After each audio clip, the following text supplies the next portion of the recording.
Hello வணக்கம், welcome to my channel carbon. இன்னைக்கு கோதுமை மாவில் கடையில் கிடைக்கிற டேஸ்ட் மாதிரி வீட்டில் எப்படி அல்வா பண்ணலான்னு பார்க்கலாம் வாங்க.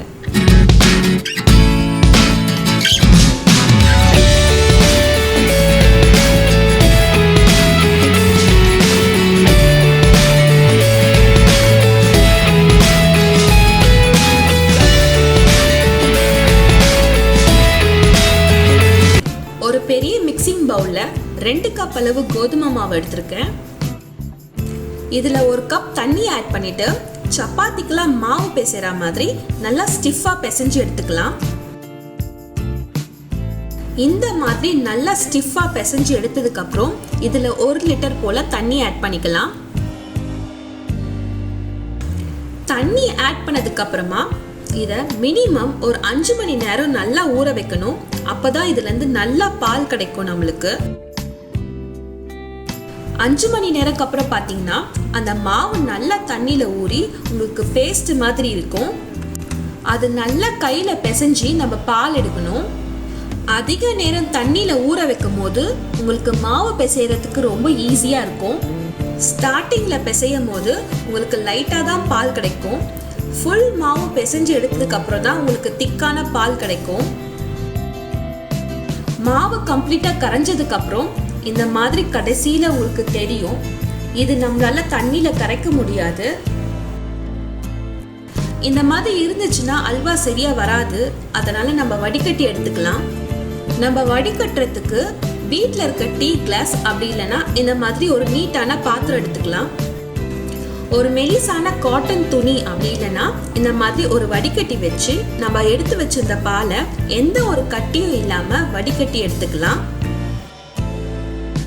பாலை வடிகட்டாம அல்வா செஞ்சோன்னா அல்வா நம்மளுக்கு கட்டி கட்டியா இருக்கும். அதனால நம்ம பாலை வடிகட்டினதுக்கு அப்புறம் தான் புளிக்க வைக்க போறோம். பாலை கம்ப்ளீட்டா வடிகட்டினதுக்கு அப்புறம் கடைசியில உங்களுக்கு இந்த மாதிரி கிடைக்கும்.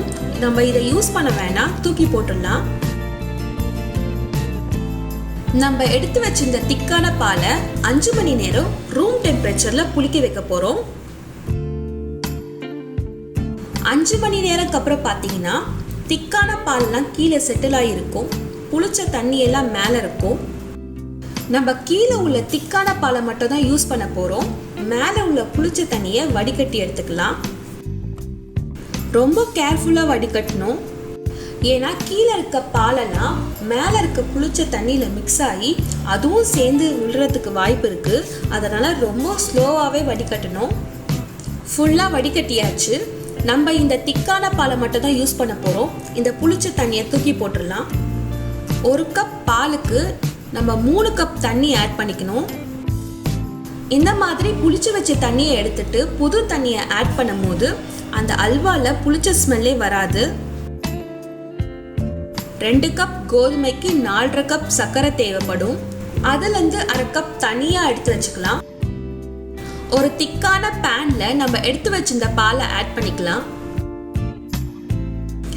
இதுக்கப்புறம் தான் நம்ம அல்வாவை ரொம்ப கேர்ஃபுல்லா பண்ணணும். நம்ம கை விடாம கலரிட்டே இருக்கணும்.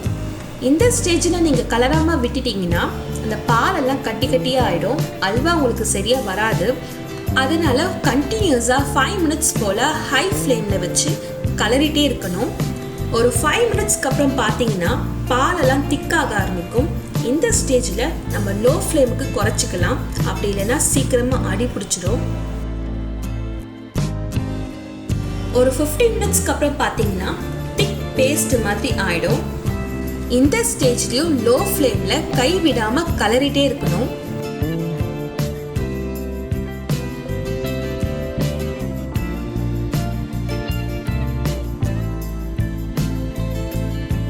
தேர்ட்டி மினிட்ஸ்க்கு அப்புறம் பார்த்தீங்கன்னா அந்த பேஸ்ட் இன்னும் நல்லா திக்காக மாறி இருக்கும்.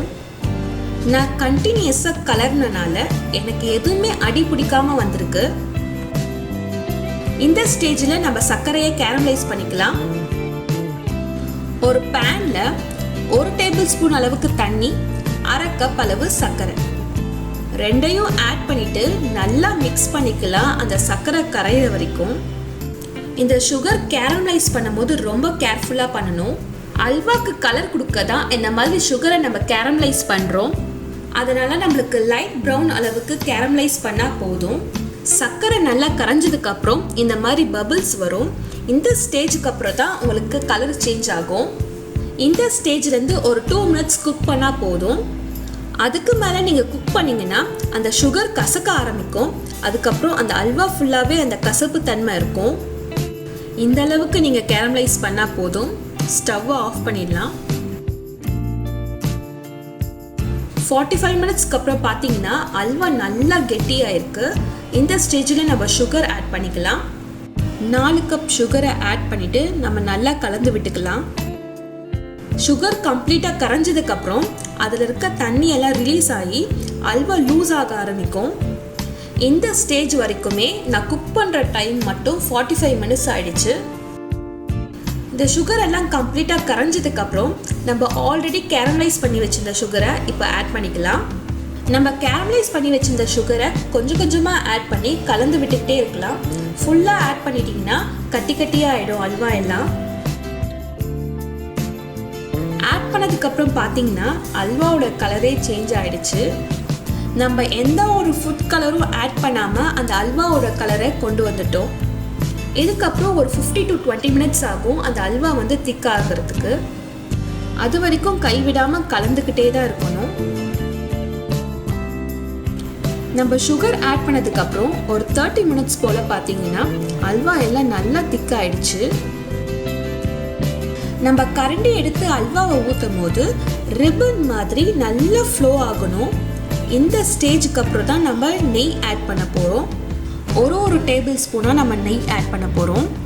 ஃபஸ்ட்டு ஒரு டேபிள் ஸ்பூன் ஆட் பண்ணிவிட்டு கலந்து விட்டுக்கிட்டே இருக்கலாம். நெய்யெல்லாம் கம்ப்ளீட்டாக கரைஞ்சதுக்கப்புறம் பார்த்தீங்கன்னா மேலே ஃபுல்லாக நெய் இருக்கிற மாதிரி தான் இருக்கும். நம்ம கலந்துக்கிட்டே இருக்கும் போது 5 to 10 minutes போல் அந்த நெய்யெல்லாம் நல்லா அப்சர்வ் ஆக ஆரம்பிக்கும். அதுக்கப்புறம் தான் நம்ம செகண்ட் டேபிள் ஸ்பூனை நம்ம ஆட் பண்ணணும். இந்த மாதிரி ஒரு 5 times போல் ஆட் பண்ணிகிட்டே இருக்கணும். நீங்கள் 1 டேபிள் ஸ்பூன் கூட ஆட் பண்ணிக்கலாம், இல்லை 2 டேபிள் ஸ்பூன் கூட ஒரு டைமில் ஆட் பண்ணிக்கலாம். எனக்கு 2 கப் மாவுக்கு 200 ml நெய் தேவைப்பட்டுச்சு. இது நான் கடைசியாக ஆட் பண்ணுற 2 டேபிள் ஸ்பூன் நெய். கடைசியாக ஆட் பண்ணும் போது எனக்கு வந்து நெய் வந்து அப்சர்வ் ஆகவே இல்லை. ஸோ நான் நெய் வந்து ஆட் பண்ணுறதை ஸ்டாப் பண்ணிட்டேன். நல்லா கலந்து விட்டுட்டே இருக்கணும். கலந்து விடும் போதே உங்களுக்கு நல்லா தெரியும் பேனோட சேர்ந்து சுற்றி வருது. எனக்கு அந்த அல்வா பேனில் ஒட்டவே இல்லை. இந்த ஸ்டேஜில் நான் நெய்யில் வறுத்து வச்சிருந்த முந்திரியை ஆட் பண்ண போகிறேன். 1 டீஸ்பூன் போல் ஏலக்காய் தூள் வாசனைக்காக ஆட் பண்ணிக்கிறேன். இது ரெண்டுமே சேர்ந்து நல்லா கலந்து விட்டுக்கலாம். நம்ம அல்வா ரெடி ஆயாச்சு. இப்போ எடுத்து காமிக்கிறேன் பாருங்கள். எவ்வளோ அழகாக ஸ்ட்ரெச்சியாக கீழே விழுதுன்னு பாருங்கள்.